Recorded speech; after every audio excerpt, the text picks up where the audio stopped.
On this Sunday night, a deadly crash landing. Dozens killed in Nepal's worst air disaster in decades. What I'm seeing would be consistent with aerodynamic stall. The historic danger flying in the Himalayas. Rescues from the rubble, searching for survivors after a bomb blast through an apartment block in Ukraine. The lieutenant governor who tore down barriers. The province and the country have been changed because of his determination. Remembering David Onley, a champion for disability justice. Global National with Farah Nasser. Good evening. Thank you for joining us. A plane ride full of passengers looking to take in the beauty of the Himalayan mountains ended in tragedy. In Nepal this morning, local time, hundreds of rescuers from the Army and Navy descended to the area to search for survivors. But the hope of finding anyone from Yeti Flight 691 is fading. Search efforts came to a halt as evening fell there. The plane, carrying 72 on board, plummeted into a gorge surrounded by treacherous terrain. The Yeti Airlines twin propeller plane took off from the capital, Kathmandu, on Sunday morning. It was supposed to be a 25-minute flight into the city of Pokhara, a popular spot for tourists and pilgrims. But it crashed just seconds before the flight was expected to land.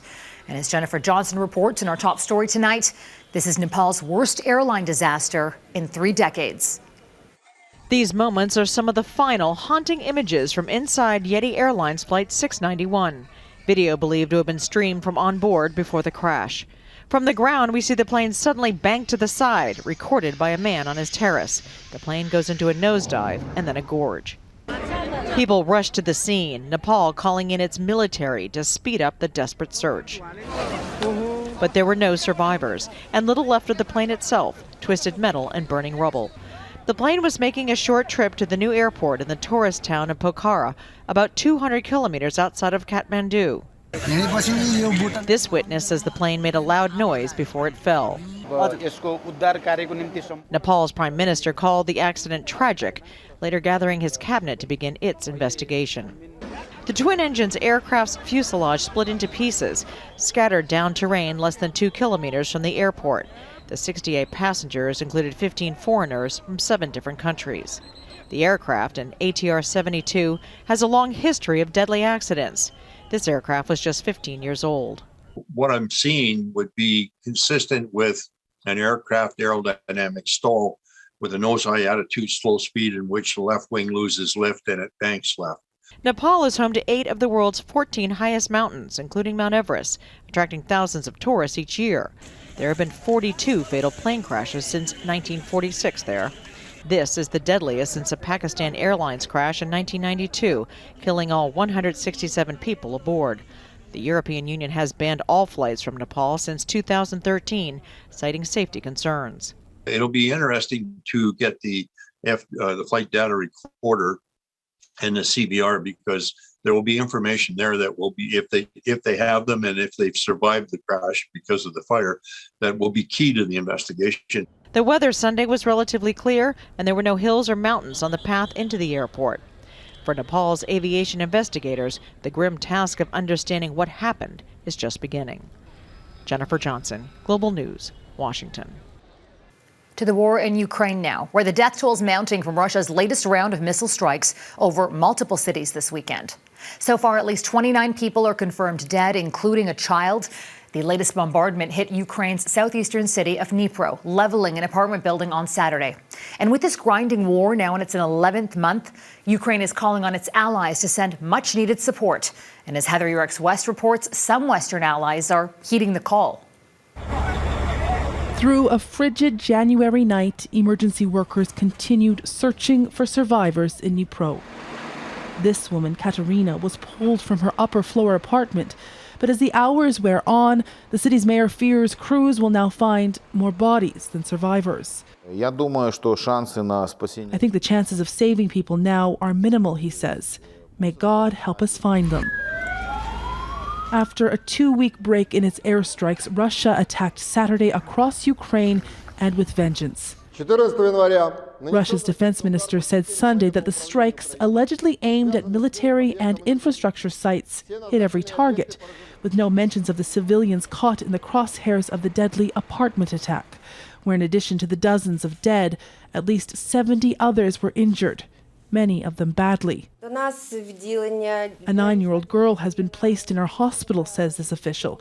She has a concussion, 2 broken hips, and a shrapnel injury to her shin. Dnipro is a pretty large city in eastern Ukraine, and it's the site where a lot of internally displaced people have made their second homes.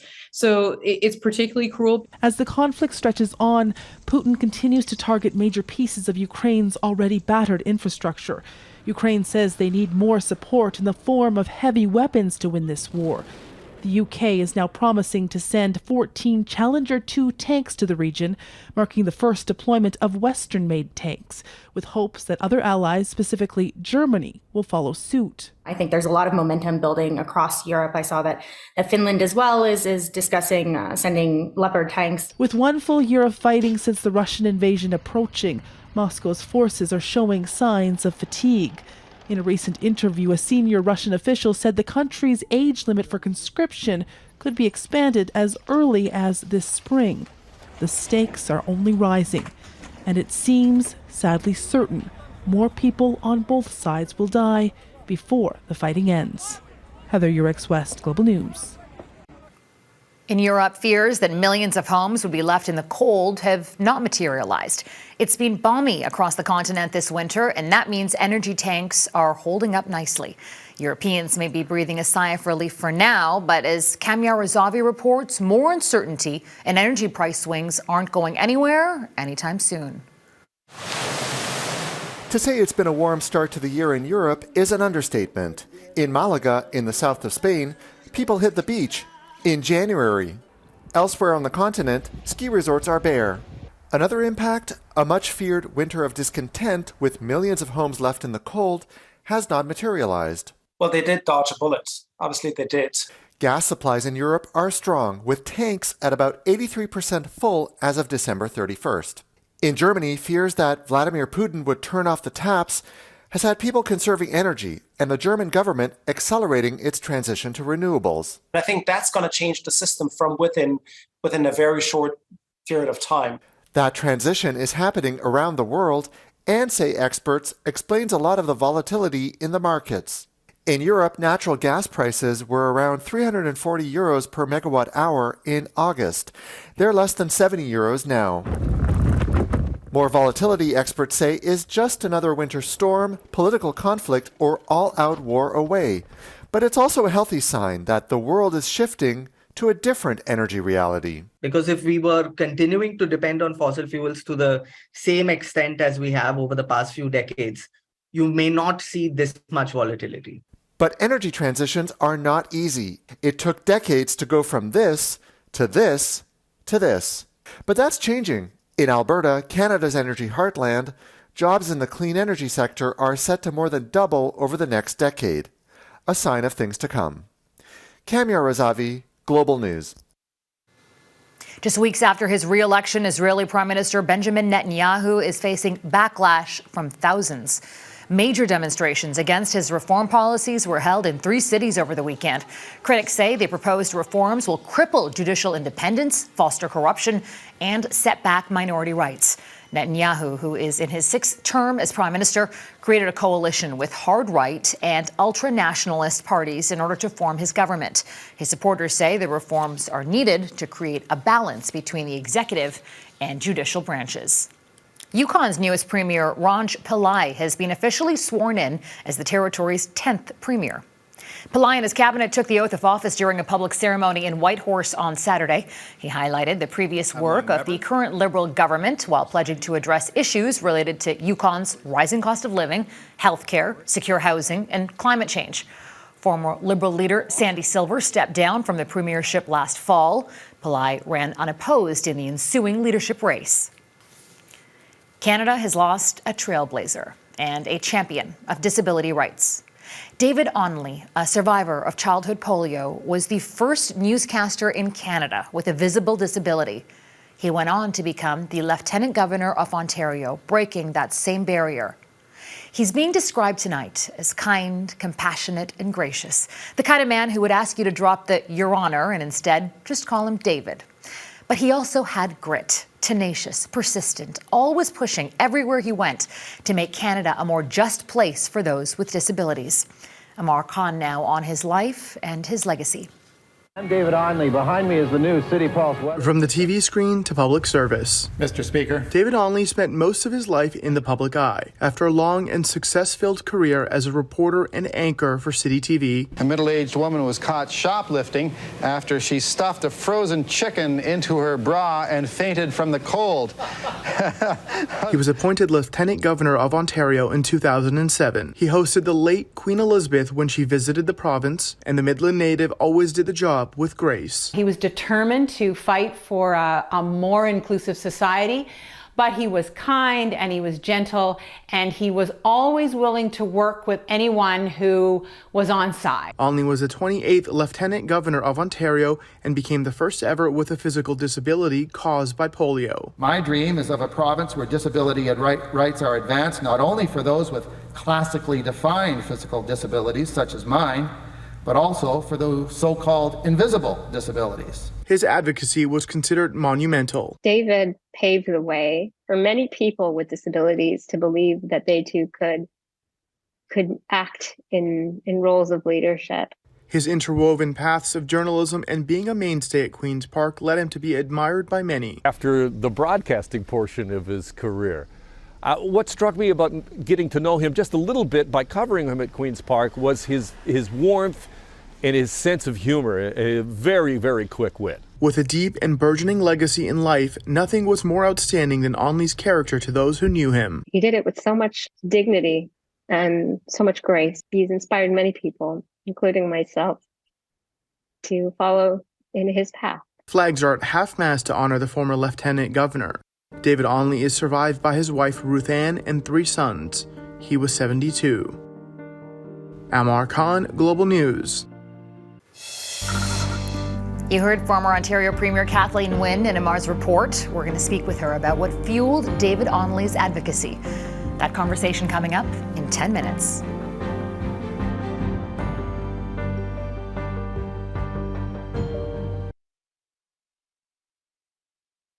In the U.S., Californians are enduring more heavy rains and dangerous flooding as yet another storm wreaks havoc on their state.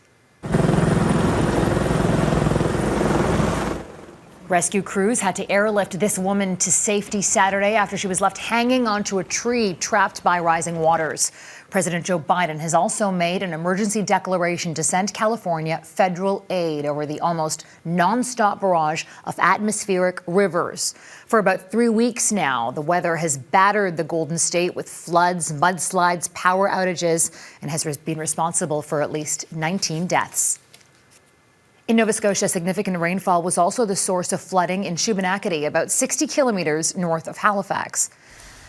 The road is passable now, but a detour route was set in place on Saturday because of high water. It's deemed high risk for flooding because of its proximity to the Shubenacadie River. But residents say culverts meant to drain water out of the area are the main concern because they've collapsed on more than one occasion. 3 walls of our house was literally underwater under the basement. It was up to the basement windows, and it was just pouring into our basement like a faucet. We shouldn't have to go through it every couple months. In a statement, the Department of Public Works acknowledged that the issue is with a damaged culvert and says, given that the issue is on private property, they will work with the local municipality and private property owners to find a solution. Montreal could soon play host for at least one NFL game. The NFL is looking to expand its footprint outside the U.S., and administrators of Olympic Park have confirmed they're in talks with the NFL to bring the league's international series to Montreal. The city's Olympic Stadium recently got a brand new $700,000 artificial field, and last week it was certified as a FIFA-quality professional playing surface. The last time the NFL was in Montreal was for a preseason game between the New York Jets and Cleveland Browns back in 1990. Mass solidarity ahead, remembering the victims still missing from a Quebec fire and explosion.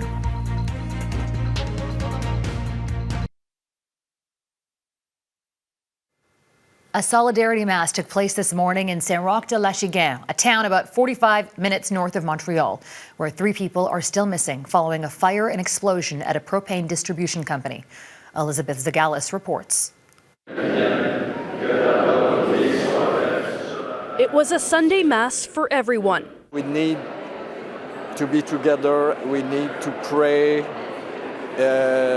No matter what is the fate of the people. Several hundred residents from Saint-Roch-de-L'Achigan and its neighboring towns filled the pews at a local church. In a certain way, I'm happy to see that there were so many people here in the church to express their presence, solidarity for people who are mourning. 3 employees of a propane distribution company are still missing after an explosion and fire that leveled a building last Thursday. The families of the missing persons don't have news right now. Saint-Roch-de-L'Achigan Mayor Sébastien Marcel says the hardest part for loved ones is waiting for answers. Completely shocked, completely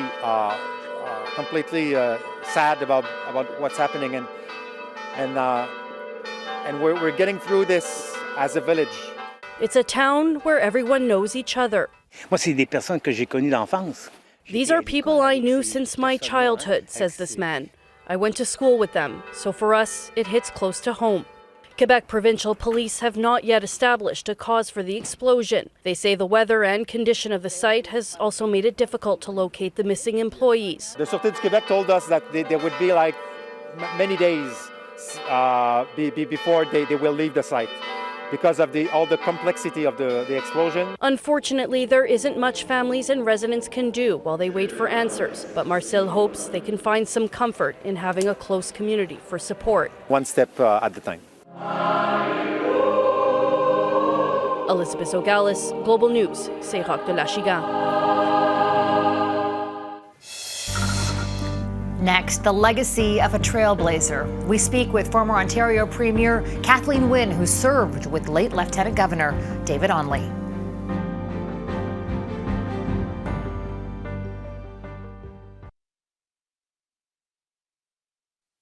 As we told you earlier in the newscast, David Onley, a Toronto TV reporter who became Ontario's Lieutenant Governor, passed away last night at the age of 72. Onley broke barriers many people thought couldn't be bent. His fight for disability justice changed perspectives and changed lives. And to those who knew him, he remained kind, generous, and genuine the entire way. Joining us now is someone who worked with him for a long time, Kathleen Nguyen. She served as Ontario Premier for much of Onley's term. Thank you so much for joining us. What do you remember the most about David Onley? I think my everlasting impression and memory of David Onley is going to be his compassion and his determination. You know, he was determined to be an activist for people with disabilities. He was determined to fight for a more inclusive society. But he was kind and he was gentle, and he was always willing to work with anyone who was on side. You know, he wasn't partisan. He just wanted to get the work done. And that was how I knew him when I first met him in the late 90s. And that was how I knew him when I was Premier. I was very fortunate to work with him at the beginning of my career. He was passionate and driven, but incredibly humble. Are there any memories that you're thinking about tonight, Ms. Nguyen? I remember being at a downtown Toronto school. So I was a parent activist. It was in the late 90s, and I was fired up about what was going on in government at that point. And David was a reporter. And I remember being in a school that was really inaccessible. And he was very agitated, you know, he was very clear, and he kind of went out of that journalist neutral character and was talking to us about how unjust our built environment was. And that was my first sort of window on that determination that he brought to everything that he did. I didn't know him. I knew him as a reporter, but I saw the man in that moment where he was just saying, you know, this is ridiculous. Can't get into these schools. He shows up at buildings and he can't get in. And that that anger, I think, fueled the activist work that he did when he was advising Dalton McGuinty, and then when he was advising me, and then when he was lieutenant governor, and he would travel around the province, and he made it clear everywhere he went that we all had to do more in order to include children and adults in our society. What legacy does he leave behind for Ontario and for Canada? I think he leaves a legacy of determined activism.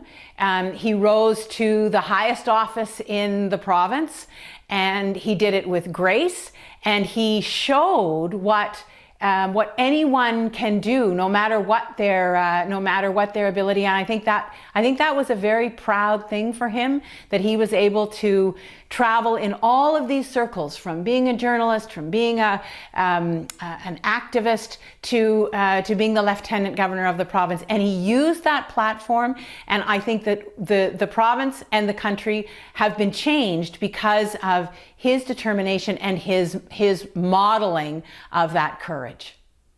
Kathleen, Nguyen, thank you so much for joining us and for sharing your memories tonight. It was an honor. Thank you. And that's Global National for this Sunday night. I'm Farah Nasser. There will no doubt be many tributes ahead for David Onley, and he'll be sorely missed by friends in broadcasting and politics right across Canada. We leave you tonight with the flags at half-mast in Queen's Park and City Hall in Toronto today, in honor of Ontario's late Lieutenant Governor and champion of disability rights. On behalf of our whole crew, I want to thank you for spending part of your evening with us. Donna will be back with you tomorrow.